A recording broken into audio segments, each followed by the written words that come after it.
Hey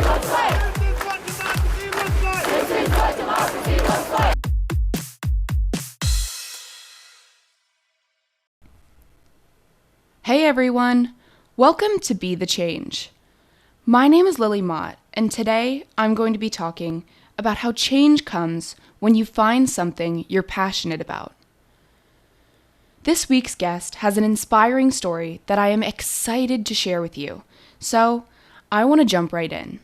Allie Soper is a sophomore at Lafayette College this year and has been a drug awareness advocate since she was 14 years old. I asked Allie to share her story with me, so without further ado, meet Allie Soper. When I was 14 years old, summer going into my freshman year of high school, my older brother passed away after going to a party and combining the prescription drug Xanax with alcohol. And after he passed away, you're kind of in this place where you don't really know what to do with yourself. You have like a billion questions. Was this something I missed? Was this something that we could have prevented? And we kind of invited all of his friends over to sit with us in our basement, just looking for answers. My parents are phenomenal people, love them, and they weren't really looking for somebody to blame. They just wanted an explanation because it was really out of nowhere. My brother didn't have a history with substance abuse or addiction or anything. He kind of was the typical college kid. So we invited his friends over, and the overwhelming response was, we just don't know how this happened. We don't get it. We don't know how it was him. He was never the kid that we were ever concerned about. And so my family kind of left after talking with them and said, okay, this doesn't make sense. There's something missing that led to this, and that kind of started us on the journey to creating the documentary and interviewing filmmakers and creating If They Had Known, which is now the 35-minute educational film that follows the story of what happened that night from the perspective of his friends and my family. And from then on, it took us 1.5 years to create, and I started showing it at high schools and colleges my end of sophomore year of high school, beginning of junior year. And it kind of just became something that I did, something that I still do. Allie shared some about the process to create the documentary If They Had Known, which is not your typical drug awareness PSA. I asked Allie to tell me more about the documentary and what effect she hopes it has on high school and college audiences. Yeah, so the name of the film, If They Had Known, is really kind of the basis of it. We believe that a lot of the education that you get these days about drugs and alcohol is kind of the just say no approach, the out of sight, out of mind, it doesn't happen, when in reality, it's something that does happen and something that we need to talk about. So my family's hope is, of course, number one, to save lives, but really to start a conversation about what party culture is, what the dangers are, and getting kids to actually know and understand what they're getting into before they do it. Allie mentioned her family's hopes of raising awareness about the dangers of party culture, which is often a taboo subject in our society. I asked Allie, why is it so uncomfortable for people, especially young people, to discuss the risks associated with drugs and alcohol? And this was her answer. Yeah, I think that's a great question. I would say it's number one, of course, it's illegal, comes down to that. I think kids are afraid half the time. That's a false statistic. Probably most of the time the kids are getting in trouble. They're not calling 911 out of fear, fear of getting in trouble, fear of people talking about them, fear of being that type of kid. This idea that kids that do that are just like an anomaly. So I would say that, the health education we have in schools, I know for me, I remember in the days following Clay's passing, I was sitting next to my mom and I was 14, so I had just finished middle school, and I had, the run-of-the-mill health classes, and I said, they tell me that if the people that do this are bad people. Like if you're smoking weed, if you're taking pills, if you're doing any of that stuff, you're categorically kind of a bad person because you're choosing to make that mistake. Whereas I believe that the mistake is bad, not necessarily the person. And that maybe if we had proper education about actually what's going on with your body chemically when you combine those things, that people might be less likely to actually do it. So I think it's fear, a lot of fear, being uncomfortable, and the lack of education that we have in society today. Allie's activism is based on a tragedy that many people would want to forget. However, Allie and her family continue to tell their story and raise awareness through the painful memories of that time. I asked Allie what inspires her to keep going and to keep raising awareness, and this is what she told me.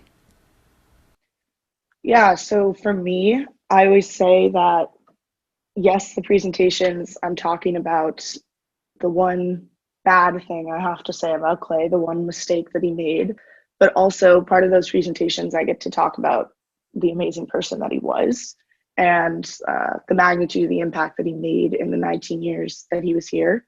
I honestly don't think that this film would exist if he wasn't who he was and the connections that he made. You know, we had like close to 2,000 people at his funeral. It was live streamed. There's not many people I can say have that kind of connection at his age. So for me, it's talking about him and keeping that conversation alive, both the good and the bad, but mostly the good. This year marks 5 years since Clay Soper passed, and while it's difficult and painful work, Allie and her family have been working hard to impact the lives of others. I asked Allie if there have been moments when she's been able to see the effects of her activism.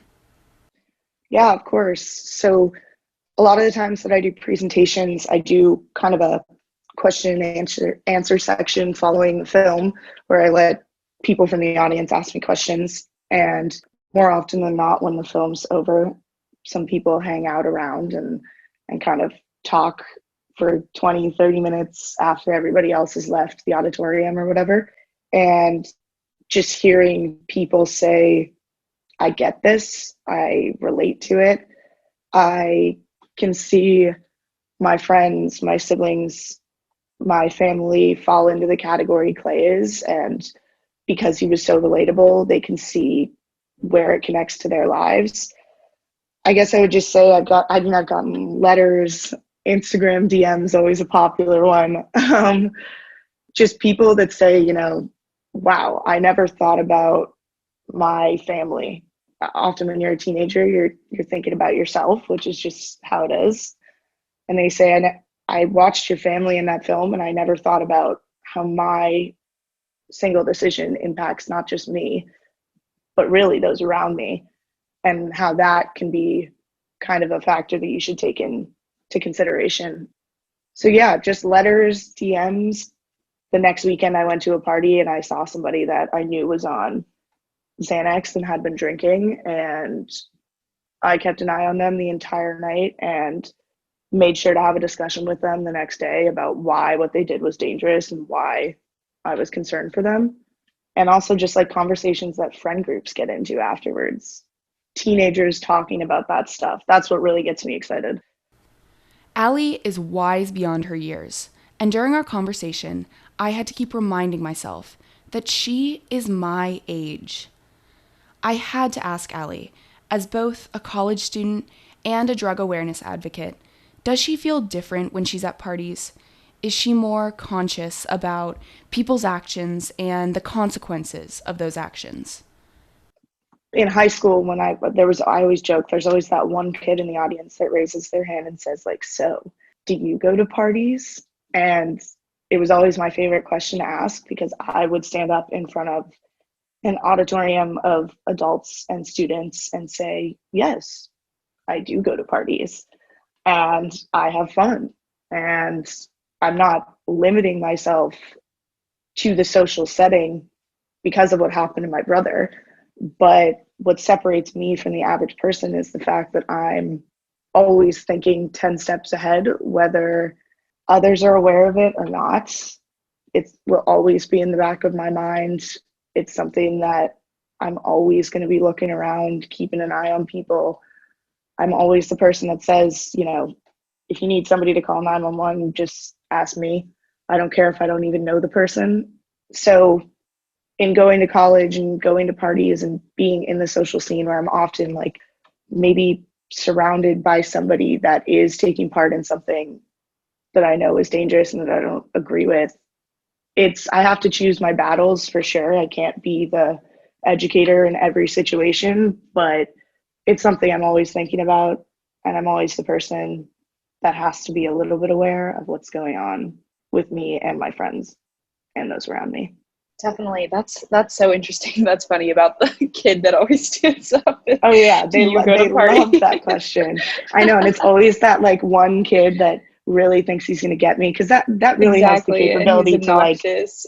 yeah, to totally derail my credibility. Because the second I say no, I don't go to parties, like I'm categorically against all things of that nature, then I'm no longer relatable.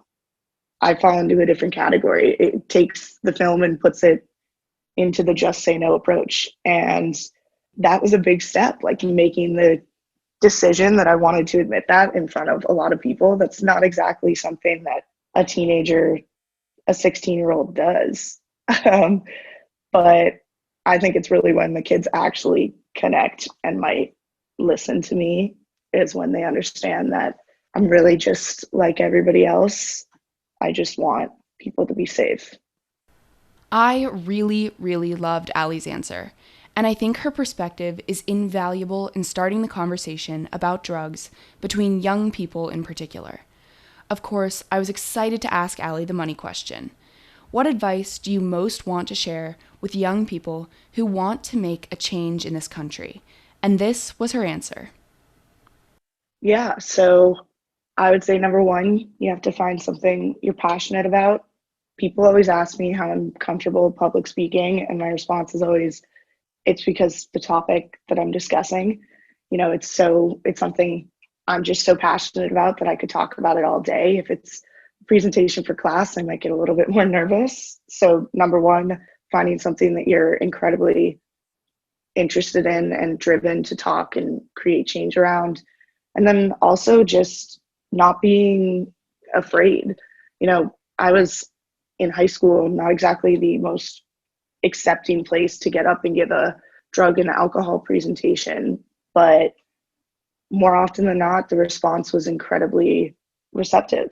So kind of getting over that first element of fear and taking the step, there will be people that listen to you and you will create an impact. So having the courage that way, just having faith in yourself, I guess.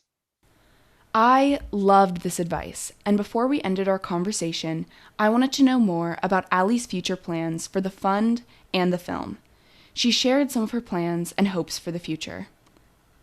Yeah, so we actually just underwent our like 5-year board evaluation thing to kind of reevaluate what we've done and what we're going to do moving forward.